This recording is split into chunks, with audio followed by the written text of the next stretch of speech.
Hello and welcome to the Capelle Livechat, where you can get business insights for your organization amidst our changing times. My name is Mark Lee, and today I'm very honored to introduce to you Dr. Maylyn Tan, Head of Academic Development at SIM Global Education. Maylyn, great to have you here with us. Thank you, Mark. Very happy to be here as well. Yeah, it's great to have you here, and we have a very interesting topic for you guys today. We are going to be talking about this balance, this tension between learning and performance, specifically with regards to growth and transformation. So Maylyn, there's already a lot of tension there, right? Balancing between learning and performance, but maybe we start somewhere more common for all of us. Let's sync up our understandings on learning, because I think we all agree that learning in our day and age is so important, but we might come at it from many different angles. So perhaps you can get us on some common ground first. You're right, Mark. Learning holds many definitions to people, and because it's such a common word, it is bound to be either misunderstood or misinterpreted. So to me, learning is a deeply personal process. Okay. Yep. So learning involves some changes in the cognitive process, changes in behavior, Yep. even in terms of belief. Yeah. So it could be something that is very visible, an overt process, Yep. when it is expressed. Even so, it could be situational, right? Even though I learned a particular skill, but depending on the situation of the people that we are with, Yep. we could actually express that learning in a very different way. Okay, so I think what you're helping us understand here is that learning really is a very personal process. And sometimes the way it's expressed in different situations can look like different things. That's Okay, right. and the other big idea that we have for us today is performance, right? We're talking about this tension between learning and performance. So how about performance? What are some common ground definitions we can kind of establish before we dive deeper?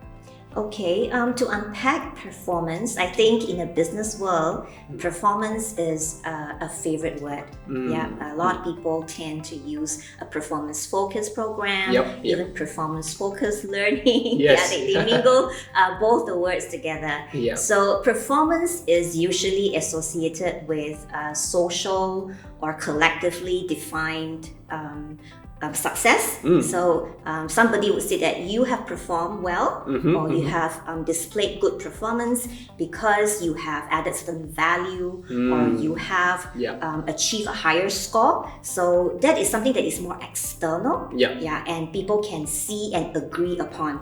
So that's why I bring in socially and societally acceptable indicators. Right. So I think we're starting to get into some of the ground on maybe that tension between learning and performance, because you mentioned learning is something that can be very personal, maybe contextualized even from person to person, situation to situation.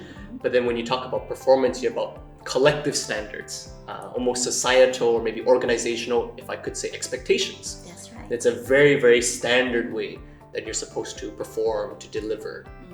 So maybe you can break down then into greater detail, what exactly is this tension that you see between these two big ideas? Okay, so when we talk about learning and performance, as I've mentioned earlier on, learning is internal, at least to me, very much so.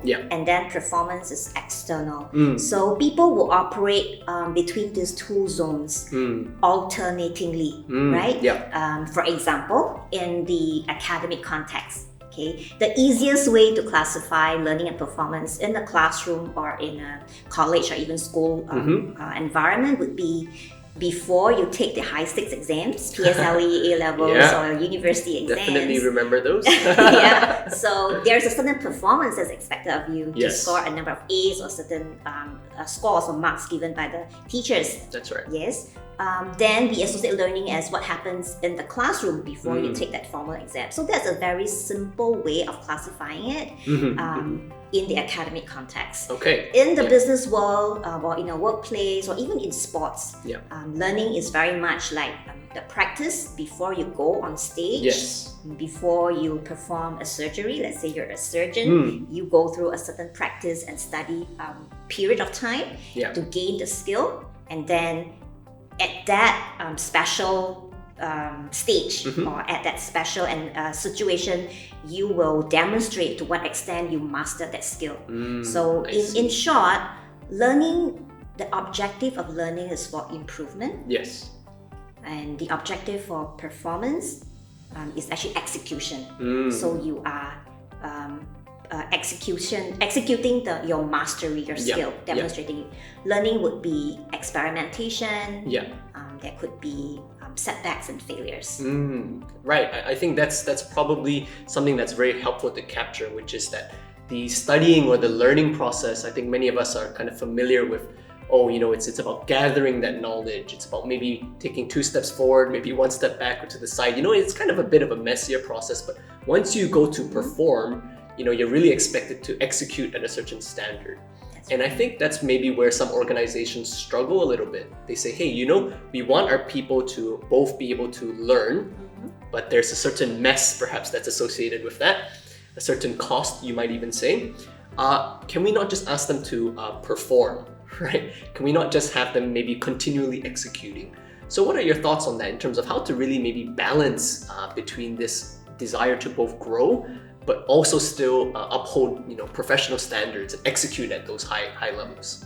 You're spot on when you said that organizations and actually oftentimes individuals, we do struggle about to what extent we want to go through that trial and error process because time and money are involved. So especially when you are running a business, you want to be able to churn out value at the highest level, and even in terms of achieving a certain financial success, right? Yeah, absolutely. And for individuals, why would I want to pass all my exams? Why do I want to pay to go for a certain courses, right? Although the name is for learning, but at the end of the day, we are actually looking at the credentials that we receive, and that's the to get ourselves hired more easily. So that is in terms of performance. Sure. Very often, even in a learning situation, we often confuse the actions that we take for learning. In fact, it's actually performance, but we accept it as learning. So for example, in a classroom context, when a teacher asks students some questions, even though it's very low stakes, but students tend to want to give the answer that is right. I see where you're going with this. Yep. So there is a certain element of performance there. And then when you see silence, it's actually people are afraid to make mistakes. Therefore, they actually lose out on the opportunity to learn. And in the workplace context, perhaps, if you have a certain set of standards based on past data, you know that by following steps 1 to 10, you can actually achieve the highest productivity. Why would you want to change your parameters? Exactly. Or even do something that is different because the outcome then is uncertain, and you would probably compromise on the level of productivity and achievement. And you have to report to various stakeholders, right? That's right. There's some corporate responsibility. So there in as that well. sense, it's always quite challenging to carve out time, or even we can persuade ourselves to say that as long as I put in enough time to do a certain things, then I'm learning. But if I'm repeating the same practice, actually learning is very minimal. If you take, I think, looking at sports would be a very good example. Roger Federer, tennis. one of the greatest of all tennis player. He has won 20 titles, the most ever. I think Nadal is equal with him now. When he wins a match in one of the interviews, he actually said that even when I win a game or a tournament, I will celebrate that success, of course, but I will think about every juncture in my game where I lost a point. Even though I won the game, but there will be aspects that I want to reflect and try to make sense of what didn't I do well. So that deliberate thinking and reflection is actually learning moments. And if he acts on it outside the actual tournament, then he can actually fine-tune his game, his performance. Probably one of the reasons why he's won 20 titles. Precisely. So in a workplace context, when we are working on a project, if it is very high stakes, could we also look at possibilities of making small changes? But of course, if it's a very high stake, let's say you are making a sales pitch, or you're trying to win a deal that's $1 million, you may not want to do this experiment when you're in front of your customer, right? Maybe not in that context. Not in that context. But after that, if you reflect back and think through what are some of the moments that you could make changes and practice with your colleagues, then that will be very good learning moments that you could take away and master your skill to a next level, maybe for your next deal. So that is the alternating zones that we are operating in. I think maybe we can just really pick up on one of the key insights that you're helping us see here, Maylyn, which is really about recognizing the right context to do your learning and the right context to do your performance. And I want to go back just a little bit to one of the great examples you gave us, which you said sometimes as students or even as professionals, we maybe sometimes get a bit confused. We think we should be, or we are supposed to be in a learning mode or a learning context, but we take a more performance mindset. And so we lose out on that opportunity to really learn and develop. And I'm wondering, from your experience, maybe in academic development or from other consultation you've done, how do we help people maybe recognize the zone that they're supposed to be in, and then to have that confidence to maybe execute the correct behavior to extract the most value, whether out of learning or performance? I think understanding the continuum between learning and performance and have a clear definition to yourself. I mean, I may have given some definitions, but I think it's important for everyone who is tuning in, perhaps, to have their own definition, what it means by learning and performance as well, to contextualize it for their own lives. And then to actually understand that learning is uncomfortable. We recognize that because learning involves experimentation and risk-taking. That's right. And acceptance of failure, because you haven't yet mastered your skill. So it should be acceptable for you, for anyone, to fail or not do well or miss the target. As long as that environment is set up. And even in the corporate world, if you're not given that opportunity, you can on your own set up small, low-stakes environment for you to learn. I'll just give an illustration. Sure. I'll go back to tennis again, right? Let's say, awesome.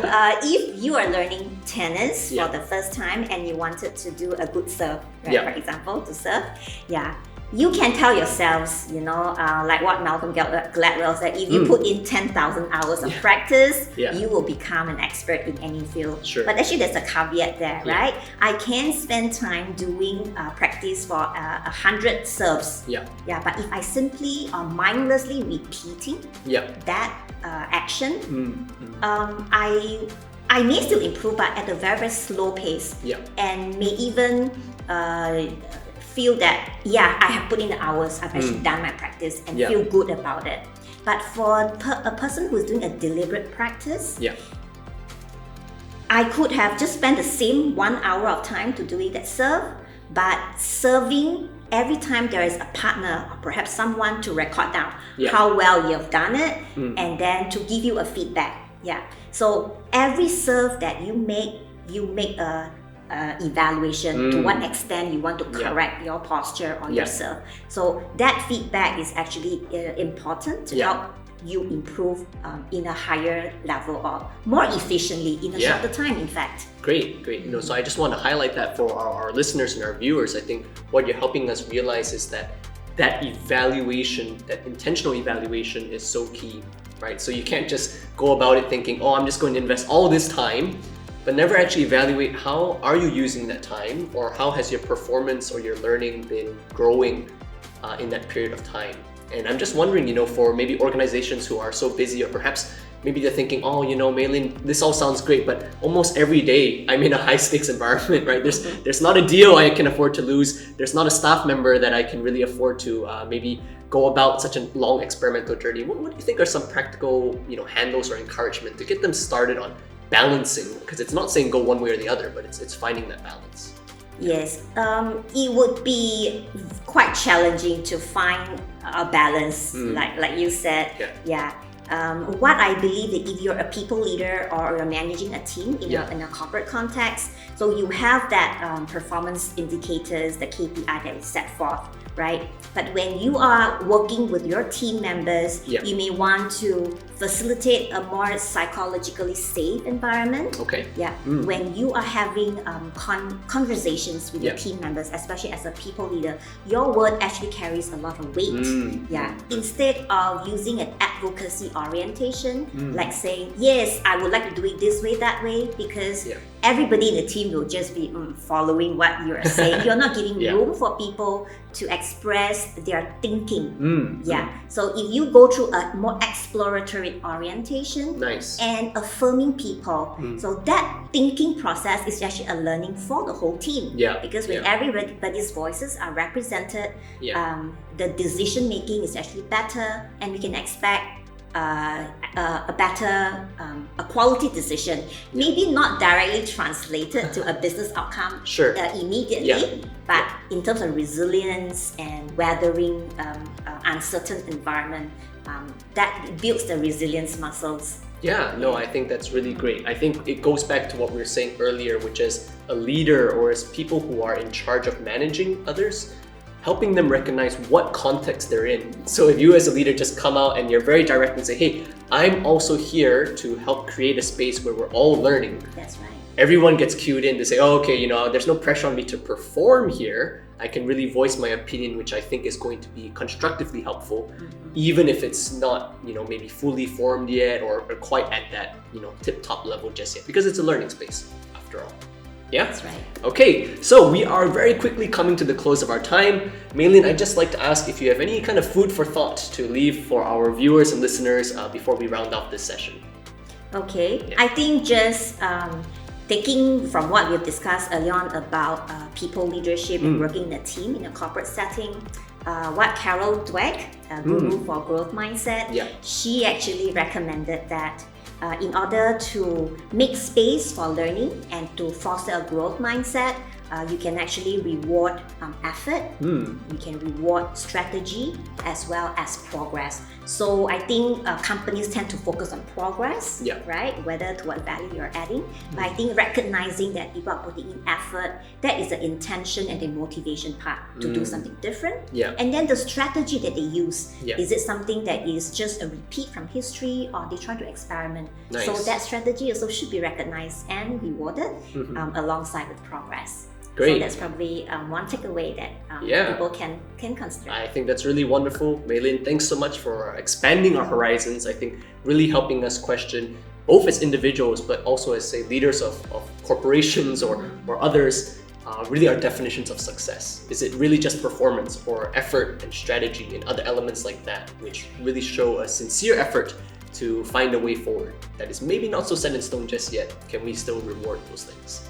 Okay, thank you so much to one and all for joining us on the Capelle Live Chat. Once again, this is your place for business insights amidst our changing times. My name has been Mark Lee. I've been your host this time, and Dr. Maylyn Tan, again, Head of Academic Development at SIM Global Education. Thank you so much for joining us. We will catch you on our next episode. Goodbye.